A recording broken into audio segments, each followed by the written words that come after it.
সকলকে আরো একবার অনেক অনেক স্বাগত আমাদের উইকলি আপডেট ভিডিওতে। আমরা গত 2 সপ্তাহ ধরে দেখলাম যে ইরান আর আমেরিকা একটা যৌথ উদ্যোগে মোটামুটি যুদ্ধ থেকে বেরিয়ে আসার পরিকল্পনা করছিল, সেরকমই দেখতে পাচ্ছিলাম। কিন্তু গত 2 দিন অর্থাৎ বাজার বন্ধ হওয়ার পরে, শুক্রবারের পর থেকে শনিবার আর আজকে রবিবার, আমরা কিন্তু এমন অনেক খবর পাচ্ছি যে ইরান আবারও কোনো না কোনো জাহাজে হামলা করেছে এবং আমেরিকার তরফ থেকেও ইরানের সৈন্য ঘাঁটিতে হামলা করা হয়েছে, এরকম খবর পাওয়া যাচ্ছে। তো আগামী কালকে বাজার যখন খুলবে তারপরে গিয়ে কিন্তু বোঝা যাবে যে বাজার কোন দিকে যাবে এবং কি ইম্প্যাক্ট দেবে। মূল বিষয় হচ্ছে বড় লোক যারা, যেমন আমাদের ট্রাম্পু কাকু, এরা চিরকালই গরিবদের মেরে বড় লোক হয়, গরিব মানে আমরা। আহ, এবং চিরকাল পৃথিবীতে ধারাবাহিকভাবে এই নিয়মটাই চলে, এটাকে জঙ্গলের নিয়ম বলে। যে বেঁচে থাকতে পারবে সে বেঁচে থাকবে, নয়তো বেঁচে থাকবে না। তো ট্রাম্প কাকু কিন্তু তার অন্যথায় কিছু করছে না, তিনি তার মতো করে খবর দিচ্ছেন এবং উইকলিতে ভালো পজিশন বানিয়ে খবরকে ম্যানিপুলেট করে প্রচুর প্রফিট করছেন। তার সঙ্গে থাকা লোকগুলো প্রচুর প্রফিট করছে। সাধারণ মানুষ, গরিব ট্রেডার, তারা কি করছে? তারা আশায় বুক বেঁধে মাঠে নামছে। আর যদি অপশন বা ফিউচারের মধ্যে ঢুকে যায় তাহলে বাড়ি বিক্রি হয়ে যাচ্ছে। বাজারের আলাদা আলাদা ফেজ আসে, এই ফেজটা চলছে ধৈর্যের সাথে বসে থাকার, গত 2 বছর ধরে চলছে। বাজার এখনো পারফর্ম করবে না, নিফটির পারফরমেন্স আসার সম্ভাবনা খুব কম। 2% চান্স আছে নিফটির বেটার পারফর্ম করার। ওপরে উঠে গেলেও আবার নিচে আসবে, কারেকশন হতে হবে, নিচে আসতে হবে, কারণ চার্ট তাই বলছে। খবর সেই মতো করে তৈরি হবে, কিন্তু স্টক ওরিয়েন্টেড, যেমনটা বহুদিন ধরে বলে আসছি, বহুদিন ধরে আমি আপনাদের সাথে এই একই কথা বলে আসছি, স্টক যদি ঠিকঠাক ভাবে বাছা থাকে তাহলে কিন্তু স্টক ওরিয়েন্টেড দুর্দান্ত দুর্দান্ত প্রফিট হওয়ার সম্ভাবনা থাকবে এবং দুর্দান্ত দুর্দান্ত প্রফিট হচ্ছেও। তার কারণ প্রচুর স্টক আছে যারা এই টাইম ফ্রেমের মধ্যেও ডবল হয়ে গিয়েছে, যেখানে নিফটি গত 2 বছর ধরে খুবই আন্ডার পারফর্ম করছে, ডবল কি তার থেকেও বেশি হয়েছে, এরকম অনেক স্টক কিন্তু বাজারে এই মুহূর্তে রয়েছে। সুতরাং স্টক যদি আপনার বাছাই করা ঠিক থাকে তাহলে আপনি স্টক থেকে যথেষ্ট ভালো প্রফিট করতে পারবেন। কিন্তু দিন আনা দিন খাওয়া মতো হিসেব করে যদি আপনি এরকম চিন্তা করেন যে আমি এখান থেকে সংসার খরচ বের করব, যদি আপনি চিন্তা করেন যে ডেলি হিসেবে কাজ করে আমি এখান থেকে টাকা কামাবো, তাহলে এই রকম বাজারে আপনি নামলে আপনার বাড়ি বিক্রি হয়ে যেতে পারবে, কেউ আপনার জন্য আন্দোলন করে আপনাকে বাঁচাতে পারবে না। এই সময় আপনাকে ভালো স্টক, যাদের সময় ভালো আসছে, ভালো স্টক মানে কিন্তু বাবা ভালো এরকম না। বাবা ভালো স্টক হিসেবে তো টিসিএস এর মতো স্টক হয় না, বাবা ভালো স্টক হিসেবে তো রিলায়েন্স এর মতো স্টক হয় না। তারা কিছু করতে পেরেছে? কিছু করে উঠতে পেরেছে? কিছু করে উঠতে পারেনি, বরঞ্চ নিচের দিকে গিয়েছে। টিসিএস নিয়ে যা বলেছিলাম দেখেছেন, ভিডিও প্রকাশ করেছি আমি দুখানা আপনাদের সঙ্গে, সে একই জিনিসই ঘটেছে। এগুলো ঘটবে, যার সময় এসছে ভালো হওয়ার সে ওপরে যাবে। সেই যার সময় এসছে তাকে যদি আপনি বেছে নিতে পারেন তাহলেই প্রফিট হবে। আর সেটা বেছে নেওয়ার জন্য আপনার ফাইন্যান্সিয়াল অ্যাডভাইজারের সঙ্গে কথা বলুন, অথবা প্রাইস অ্যাকশন শিখে নিন। আমি কিন্তু সিম্পল প্রাইস অ্যাকশন দিয়ে দেখেই চার্ট দেখে আপনাদের সাথে এগুলোকে ডিক্লেয়ার করি। এখানে কোনো রকম অন্য কিছু খবর কিন্তু আমি কোনো জায়গা থেকে আনতে যাই না। প্রাইস আমাকে বলছিল নিফটি উঠে উঠবে না, সেটা যখন 22,100 গিয়েছিল তখন তখন আমি বলেছিলাম যে 19,900 থেকে একবার ঘুরে একটা ঝামেলা মিটে যেত। এখনকার জন্য লেভেলটা আর 19,900 নেই, কারণ যত সময় যাচ্ছে লেভেলটা আস্তে আস্তে উপরে চলে আসছে। কিন্তু তাও এখনো কারেকশন শেষ হয়নি নিফটিতে, নিফটি এখনো আন্ডার পারফরমেন্স চলবে। বাট ওই নিজের ফাইন্যান্সিয়াল অ্যাডভাইজারের কাছ থেকে দেখে নিয়ে বা নিজে শিখে নিয়ে শেয়ার বাজারে বিনিয়োগ করুন, করে যথেষ্ট ভালো প্রফিট করুন। এই শুভকামনা সবার জন্য দিয়েই শুরু করছি আজকের ভিডিও। চলুন সর্বাগ্রে আমরা আজকে দেখতে চলেছি, হ্যাঁ, নিফটি দেখে দেখুন। নিফটি দার ডেলি চার্ট দেখে খুব একটা লাভ হবে না। আরএসআই 50-এর উপর আছে ঠিকই, 50-এর উপর আরএসআই থাকা মানে আমরা একটা দিকে মোটামুটি নিশ্চিত যে নিফটিদা যথেষ্ট ভালো স্ট্রেংথ নিয়ে বর্তমানে বসে রয়েছে। কিন্তু তার অর্থ কোন সময় এটা দাঁড়ায় না যে এখান থেকে হুড়মুড় করে ওপরে যাবে। তার জন্য আমাদের উইকলি দেখতে হবে। উইকলি কিন্তু ঠিক দেখুন, উইকলিতে একটা জিনিস ভালো হয়েছে, এই যেটা নিচে লেবড়িয়ে পড়েছিল সেটা অ্যাভারেজের ওপরে এসে সাস্টেন করছে। লাল দাগটা আরএসআই এর অ্যাভারেজ, অ্যাভারেজের ওপরে এসে কিন্তু উইকলি চার্টে সাস্টেন করছে। কিন্তু তাও এখনো 50-এর উপরে সাস্টেন করতে পারেনি। 50-এর উপরে সাস্টেন করা মানে হচ্ছে 24,500-র উপরে প্রাইমারি ভাবে উঠে তারপরে 24,950-এর উপরে কিন্তু উঠতে হবে, উঠলে তারপর উপরে যাবে। আমি মন থেকে চাচ্ছি সেটা না হওয়া ভালো। এক্ষুনি যদি দুম করে এটা এখান থেকে উপরে চলে যায় তাহলে উপরে ফ্রেশ র্যালি হবে না। 27,000ও পার করার মুরুদ হবে না কিন্তু নিফটির পক্ষে, 27,000ও পার করতে পারবে না যদি এখান থেকে র্যালি ওপরের দিকে চলে যায়। মানে সেটা খুবই খুবই গড়বড়ের র্যালি হবে যদি 27,000 পর্যন্ত পৌঁছে, তাও খুব গড়বড়ের র্যালি হবে, ওখান থেকে আবার নিচে আসবে। তো বাবা একবারে কারেকশন কমপ্লিট করো, আরো কিছুদিন সময় নাও, নিয়ে তারপর যাও, সেটাই বেটার।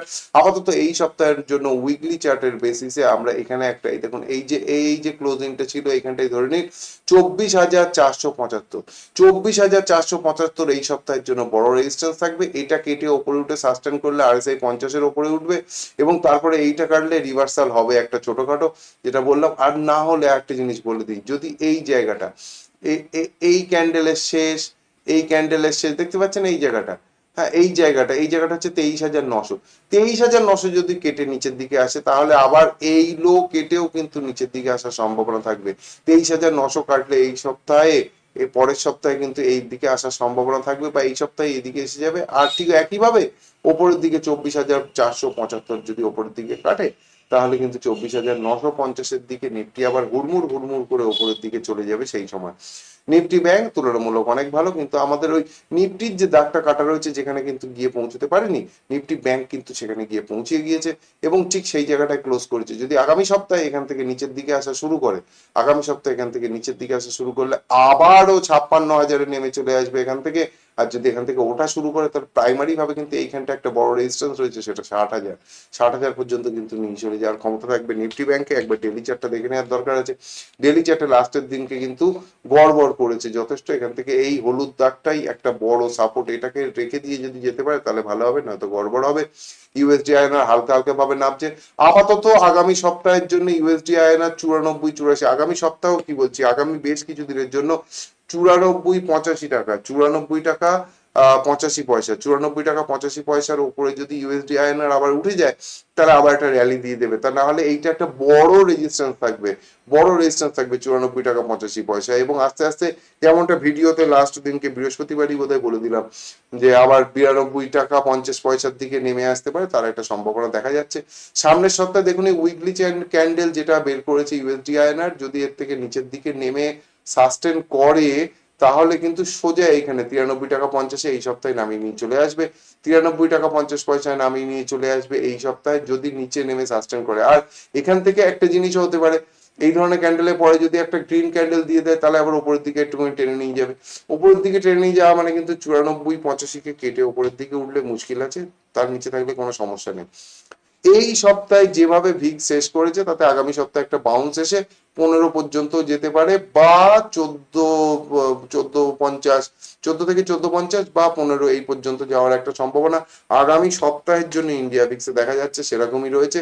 হ্যাঁ, 1450 থেকে 15 সত্যি খুব বড় রেজিস্ট্যান্স কিন্তু পেতে চলেছে ইন্ডিয়া ভিক্স, আপাতত ওইখানেই বাজার নড়তে চলেছে। গোল্ড এক্স্যাক্ট দেখুন, ভিডিওটা দেখে নেবেন লাস্টের যেটা পোস্ট করেছি সেই ভিডিওতে, ওটা বোধহয় শর্ট ছিল একটা, হ্যাঁ ওতে পোস্ট করেছিলাম।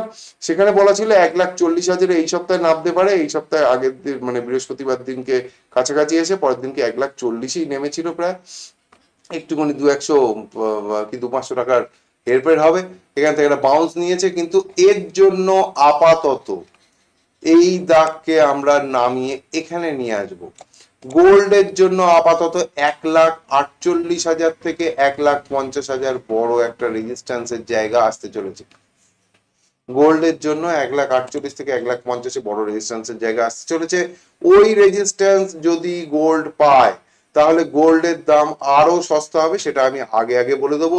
ঠিক একইভাবে সিলভারের রেজিস্ট্যান্সও কিন্তু নেমে এসছে অনেকটা নিচে, সিলভারের রেজিস্ট্যান্সও অনেকটা নিচে নেমে এসছে। এবং সিলভার যদি 2,22,000 কেটে ওপরে উঠতে পারে, 2,22,000 কেটে যদি ওপরে উঠতে পারে, তাহলে ম্যাসিভ কিন্তু রেজিস্ট্যান্স যেটা পাবে সেটা 2,35,000 থেকে 2,40,000-এর মধ্যে। কদিন আগে 4 লাখ টাকা দাম ছিল, 2,35,000 থেকে 2,40,000-এর ম্যাসিভ রেজিস্ট্যান্স পাবে। এবং এটা কাটলে তারপরে রেজিস্ট্যান্স আরো নিচে নেমে চলে আসবে, সেই মতো করে তখন আপডেট দেবো। উইকলি চার্টে RSI দেখে মনে হচ্ছে সিলভার আরো সস্তা হতে পারে, পুরো সেরকম দেখা যাচ্ছে। ক্রুড অ্যাজ এক্সপেক্টেড 6,700 নেমে আসার সম্ভাবনা ছিল, 6,500 নেমে চলে এসেছে। আরো আগামী সপ্তাহে 6,300 নামতে পারে, তবে ভিক্স এর হাল দেখে যেটা মনে হচ্ছে একটা হালকা বাউন্স আসলেও আসতে পারে, তারপরে নামতে পারে। বাউন্সে এই আপাতত ক্রুডের জন্য এই সপ্তাহে বড় রেজিস্ট্যান্সের জায়গা শিফট হয়ে চলে এসছে এইখানে 7,300। 7,300 কিন্তু ক্রুডের বড় রেজিস্ট্যান্সের জায়গা চলে এসছে। 7,300 কেটে উঠলে তারপরে দেখতে হবে কোন দিকে যায়, সেই মতো করে আবার আমি আপডেট নিয়ে আসবো আপনাদের সাথে। আর এই ক্রুডের ডেইলি চার্টের আরএসআই দেখেও মনে হচ্ছে ধীরে ধীরে নিচের দিকে যাবে। নিচের দিকে গেলে মোটামুটি 6,000, মানে এখান থেকেও এখনো 500-600 পয়েন্টের একটা কারেকশনের জায়গা ক্রুডে রয়েছে। Natural gas as it is রয়েছে। আমি বলেছি যে এখানটা যদি কেটে একবার উপরের দিকে যায় তাহলে উপরের দিকে একটা মুভ হবে, না তো একটু গড়বড় হবে। ডাও জোন্স এখনো পর্যন্ত কোনো হেলদোল নেই, যেটা মনে হচ্ছে বিশ্ববাজারে সবাইকে ডাকছে, এসো এসো এসো এখানে বিনিয়োগ করো, এবং ভালোই প্রফিট হচ্ছে। লোকের মনে এখনো পুরো গুছিয়ে বিশ্বাস দরকার যে হ্যাঁ এদের কোনো সমস্যা নেই। উইকলি চার্টে আবার একটা গড়বড়ের সাইন দিয়ে দিল, এটাকে এন বলে। উইকলি চার্টে একটা এন মেরে দিয়েছে। এখন এই দাগটার আর গুরুত্ব নেই, এই দাগটাকে তুলে ওপরে নিয়ে চলে যাই। এর নিচে নেমে যদি সাস্টেন করে যায় এই দাগের নিচে, অর্থাৎ 28,963 দেখাচ্ছে, আমি 29,000 করে দিই।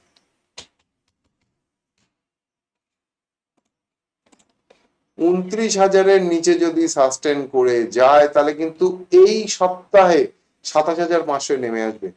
29,000-এর নিচে যদি সাস্টেন করে যায় তাহলে এই সপ্তাহে 27,500 নেমে আসবে বাজার, বা তার থেকেও নিচে নামতে পারে। 27,500 বা তার থেকেও নিচে নামতে পারে, তার সম্ভাবনা রয়েছে নাসডাকের ক্ষেত্রে। তো আমাদের দেশের ভিক্স আর আমেরিকার বাজারের এই অবস্থাটা দেখে, টেক স্টকের অবস্থাটা দেখে যেটা আপাতত ভাবে বুঝতে পারছি, এই সপ্তাহে একটা দুলুনি বাড়লেও বাড়তে পারে। দুলুনি বাড়লেও বাড়তে পারে, তার সম্ভাবনা রয়েছে। খবর সেই অনুযায়ী তৈরি হয়ে আসবে, খবর সেই অনুযায়ী হবে। আপনাকে শুধু খবরটাকে দেখে জাস্টিফাই করতে হবে যে আমাদের চার্ট আমাদেরকে যেটা বলেছে সেই কথাটা খবরের সাথে মিলছে কিনা, বাস এইটুকুনি কাজ। এইটুকুনি কাজ হয়ে গেলে আপনার দিকও নির্দিষ্ট থাকবে। আর আপনার দিক আর বাজারের দিক দুটো যদি একই দিকে হয় তাহলে আপনার প্রফিট এখানে কেউ আটকাতে পারবে না। তাই চার্ট দেখুন, দেখার পরে কি খবর আসতে পারে সেটাকে অ্যান্টিসিপেট করুন, করার পরে খবর যেটা এলো সেটাকে চার্টের সাথে জাস্টিফাই করুন, করে তারপর ইনভেস্ট করুন। আর সবাই ভালো থাকুন, সুস্থ থাকুন, শেয়ার বাজার থেকে প্রচুর প্রফিট করুন। এই সপ্তাহটা বড় লং উইকেন্ড গেল, সামনের সপ্তাহ থেকে বহুদিন পর্যন্ত এরকম আর উইকেট পাবেন না, তার জন্য অল্প করে দুঃখও করুন আর বাদ বাকি আনন্দ করুন। সবাই ভালো থাকবেন। আজকের ভিডিও এখানেই শেষ করছি। জয় ভোলেনাথ।